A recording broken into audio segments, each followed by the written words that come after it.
This talk will introduce AsymmNet, a novel design for ultralight convolutional neural networks based on asymmetrical bottlenecks. The recent success of deep convolution neural networks is like the jewel in the crown of modern AI waves. However, the current CNN models heavily rely on high-performance computation hardware, such as GPU and TPU, typically deployed in a cloud computing environment. For example, the ResNet 152 first surpasses human performance on image classification tasks. But it requires 240 megabytes of storage and 11.3 billion floating point operations. Another example. The recent pre-trained language models have pushed the definition of large models to another level. Therefore, such networks need to run on powerful servers in the cloud. Thus, the client applications have to transmit user data to the cloud to gain deep CNN models benefits. This constraint strongly limits such models' applicability on resource-constrained devices, such as mobile phones, IoT devices, and embedded devices. On the other hand, the impact of large-scale AI computing on the environment cannot be ignored. For example, the energy consumed to train the GPT-3 model is equivalent to 43 cars or 24 US families per year. Therefore, in recent years, various works aim to solve this problem by reducing memory footprints and accelerating inference.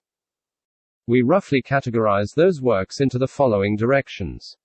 And this paper falls into the class of dedicated architecture design.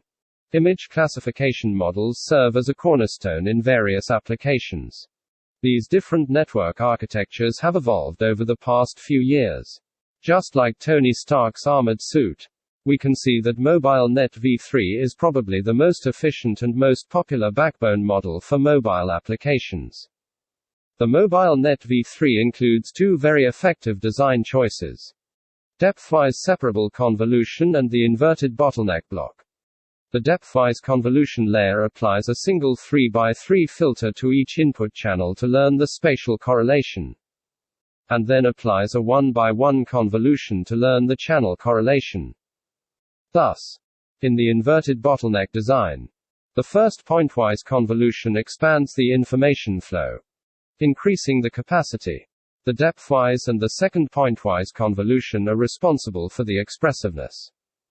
This speculation is derived based on the analysis of the MobileNet v2 paper.